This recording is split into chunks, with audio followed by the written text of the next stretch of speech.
दोस्तों, हाल में ही इसरो ने अपने स्मॉल रॉकेट SSLV के द्वारा EOS-08 सैटेलाइट को लॉन्च किया है। इसके साथ ही SSLV रॉकेट का ट्रायल भी पूरा हो चुका है और इसरो ने इसे स्वदेशी मार्केट में उतार दिया है, जिससे भारत की निजी कंपनियां इस रॉकेट की तकनीक को हासिल करके खुद रॉकेट बना सकें और विदेशों से मिलने वाले सैटेलाइट लॉन्चिंग के ऑर्डर के दबाव को कम कर सकें, जिससे कि स्पेस के बाजार में भारत मजबूत बन सके। SSLV के बाजार में आते ही इसकी तकनीक हासिल करने के लिए भारतीय कंपनियों में होड़ मच गई है, जिसके लिए नीलामी के द्वारा चयन किया जाएगा और इन कंपनियों में से कुछ को सेलेक्ट करके तकनीक ट्रांसफर की जाएगी। इस रॉकेट की सफल लॉन्चिंग ने एक साथ कई लक्ष्यों को हासिल किया है। इस मिशन में गगनयान में यात्रियों की सुरक्षा के लिए एक दमदार तकनीक का भी टेस्ट हो गया है, जिसका इस्तेमाल किया जाएगा। तो दोस्तों, SSLV के बाजार और इस लॉन्चिंग के साथ गगनयान मिशन के लिए तैयार हुई इस तकनीक के बारे में जानने के लिए वीडियो को आगे देखिए। बाजार में एंट्री मारते ही SSLV के लिए टूट पड़ी निजी कंपनियां। सिलेक्शन के लिए नीलामी में शामिल हुई कुछ फर्म्स को मिलेगा फायदा। रॉकेट तकनीक के साथ साथ इसरो तमाम जरूरी ट्रेनिंग भी कराएगा मुहैया। दोस्तों, जैसा कि पहले ही उम्मीद थी, SSLV के बाजार में लॉन्च होते हैं। इसे हासिल करने के लिए भारतीय कंपनियां अब कतार में हैं। छोटे सैटेलाइट लॉन्चिंग के बाजार में भारत को सबसे बड़ा विकल्प बनाने की दिशा में ये बेहद मजबूत कदम है। वहीं इस रॉकेट के जरिए जब EOS-08 सैटेलाइट को लॉन्च किया गया, तो इसके साथ ही मिशन गगनयान के लिए एक बेहद जरूरी तकनीक का भी सफल टेस्ट किया गया है, जो अंतरिक्ष यात्रियों को तमाम खतरों से बचाएगी। इस तकनीक के बारे में हम आपको बताएंगे, लेकिन इससे पहले हम आपको SSLV रॉकेट की तकनीक ट्रांसफर की रणनीति के बारे में बताना चाहेंगे, जो दुनिया के स्पेस मार्केट में भारत का एक तरफा राज कायम करने वाली है। इस रॉकेट को बनाने का मकसद ही यही था कि इसके जरिए सैटेलाइट लॉन्चिंग की लागत को कम किया जाएगा, जिससे दुनिया को इस सर्विस के लिए भारत की तरफ आकर्षित किया जा सके। भारत ने पहले ही इसके लिए इंफ्रास्ट्रक्चर तैयार कर रखा है और निजी क्षेत्र इस बाजार में कब्जे के लिए तैयार बैठा है। एग्निकुल, कास्मास और स्काईरूट जैसी कंपनियां इसके लिए पहले से तैयार बैठी हैं। एग्निकुल ने कुछ वक्त पहले ही अग्निबाण रॉकेट को लॉन्च करके अपनी ताकत का प्रदर्शन किया था। इस वक्त देश के अंदर सैकड़ों स्पेस कंपनियां अपनी ताकत आजमा रही हैं, क्योंकि सटीक और कम लागत का ऑफर मिलने के बाद एक साथ दुनिया भर की कंपनियां अपने सैटेलाइट को लॉन्च करवाने के लिए भारत की तरफ रुख करने वाली हैं। इस भीड़ को हैंडल करने के लिए ये जरूरी है कि तमाम निजी कंपनियां इस जिम्मेदारी को संभालें। इसी वजह से अब इसरो ने इसकी तकनीक और ट्रेनिंग के लिए खुला ऑफर दे दिया है। 16 अगस्त को SSLV की तीसरी विकास उड़ान के बाद ही इसरो चीफ सोमनाथ ने घोषणा की थी कि प्रक्षेपण वाहन का विकास पूरा हो गया है और रॉकेट बड़े पैमाने पर प्रोडक्शन के लिए निजी उद्योगों को ट्रांसफर करने के लिए तैयार है, जिसके बाद से 10 से ज्यादा कंपनियां इसे हासिल करने की दौड़ में अब तक शामिल हो चुकी हैं और आगे और दावेदारियां आने की संभावना है। इस तकनीक और ट्रेनिंग की फैसिलिटी के लिए संबंधित कंपनी को इसका शुल्क देना होगा। इसी वजह से इस मामले में सक्षम कंपनियां ही इस नीलामी में शामिल होंगी। इसरो में कंपनियों के सिलेक्शन के लिए नीलामी प्रक्रिया होगी और कुछ कंपनियों को सेलेक्ट करके उन्हें सुविधाएं दी जाएंगी, जिससे वो रॉकेट तैयार कर सकें और अपना लॉन्चिंग सेंटर भी बना सकें।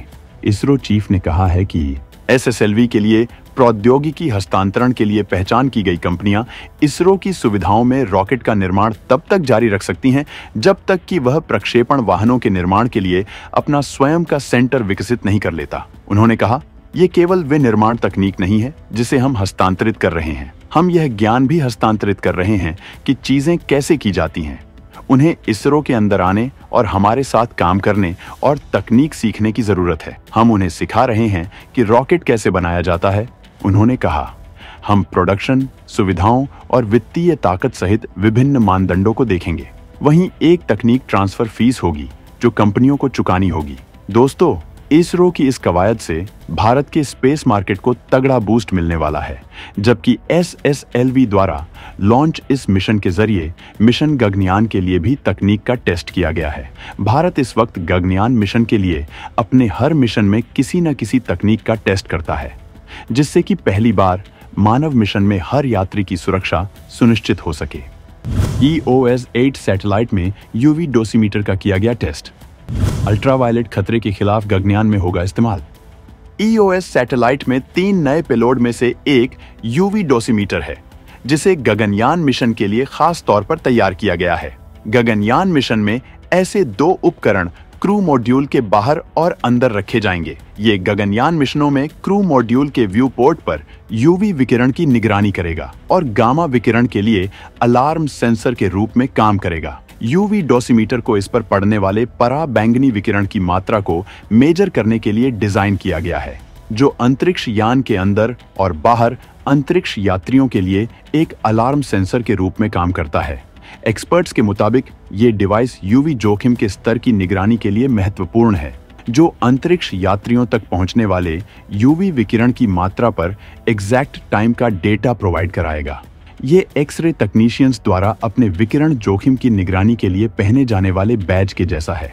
यह तकनीक इसलिए खास है क्योंकि यूवी विकिरण के संपर्क में आना मानव ऊतकों के लिए बेहद खतरनाक है। इस डिवाइस को URSC लैब ने विकसित किया है। ये डिवाइस एक 3 चैनल डिवाइस है और UVA, UVB और UVC विकिरण की वास्तविक समय की निगरानी करता है। EOS सैटेलाइट में 3 पेलोड भेजे गए हैं, जिन्हें अलग अलग मकसद से तैयार किया गया है। इलेक्ट्रो ऑप्टिकल इंफ्रारेड पेलोड दिन और रात दोनों वक्त मिड वेव और लॉन्ग वेव बैंड में इमेज कैप्चर करने में मदद करेगा, जिससे सीमा पर निगरानी, आपदा निगरानी, एनवायरनमेंट की निगरानी के साथ साथ आग की खबर, ज्वालामुखी की स्टडी और इंडस्ट्रियल क्राइसिस पर भी नजर रखी जा सकेगी। मतलब भारत इसके जरिए चीन पाकिस्तान की हर हरकत पर नजर रख सकेगा। वहीं global navigation satellite system reflectometry payload समुद्री हव, मिट्टी की नमी, हिमालय की स्टडी के साथ बाढ़ का पता लगाने और एक देश से दूसरे देश तक फैले पानी के सिस्टम का पता लगाने का काम करेगा। जबकि यूवी डोसीमीटर के बारे में हम बता चुके हैं। इस मिशन की सफलता ने इतिहास रच दिया है।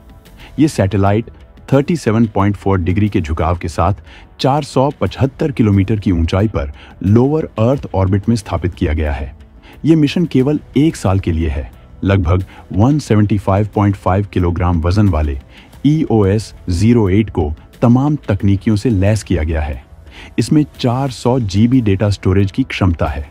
ये मिशन अंतरिक्ष तकनीक में एक तगड़ा कदम है, क्योंकि इसरो इसमें x band data transmission, advance battery management system और तमाम नई तकनीकियों का इस्तेमाल किया गया है।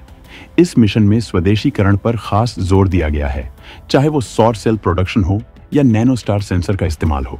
जबकि भारत अब जल्द से जल्द गगनयान मिशन को लॉन्च करना चाहता है, लेकिन भारत पहली बार अंतरिक्ष में मानव भेजने जा रहा है, इसलिए अंतरिक्ष यात्रियों की सुरक्षा के लिए हर जरूरी कदम उठाए जा रहे हैं। इसी वजह से इसमें देरी हो रही है। गगनयान कोई ऐसा मिशन नहीं है कि केवल कुछ लोगों को अंतरिक्ष में भेजकर भारत खुशी मना सके और शांत होकर बैठ जाए, बल्कि इसका आखिरी लक्ष्य स्काई लैब है। चीन जिस तरह से अंतरिक्ष में खुद का स्काई लैब बनाकर अपनी धमक दिखा रहा है और अंतरिक्ष में खुद को ताकतवर बनाने में लगा है, इसी वजह से भारत के लिए जरूरी हो गया है कि अंतरिक्ष में अपनी ताकत को मजबूत बनाने के लिए खुद का स्काई लैब तैयार करे। वैसे भी भारत की अंतरिक्ष एजेंसी इसरो शांत बैठने वाली नहीं है। सरकार इसे अच्छा खासा बजट देती है, जिससे वो देश दुनिया के लिए तमाम शोध कर सके और अपने मिशंस को अंजाम दे सके। मोदी सरकार के लगातार प्रोत्साहन का नतीजा है कि इसरो एक के बाद एक मिशनों को पूरा करने में लगा है और वो अंतरिक्ष में अपने खुद के स्टेशन की तैयारियों में जुटा हुआ है। और गगनयान बस इसी लक्ष्य के लिए बस एक स्टेप है। गगनयान के जरिए इसरो स्काई लैब की लगभग सारी तकनीकियों का परीक्षण कर लेगा। वहीं वो अंतरिक्ष में इंसानों के लिए किन किन चीजों की जरूरत पड़ सकती है, इस बारे में भी सब कुछ जान सकेगा। 2040 तक चांद पर इंसान को भेजने की कोशिश में इसरो काम कर रहा है, लेकिन इससे पहले 2035 में ही भारत के अपने स्काई लैब के धरती की कक्षा में स्थापित हो जाने की उम्मीद है। तो दोस्तों, SSLV की कामयाबी और गगनयान मिशन की तैयारियों पर आपके क्या विचार हैं, कमेंट में जरूर बताएं।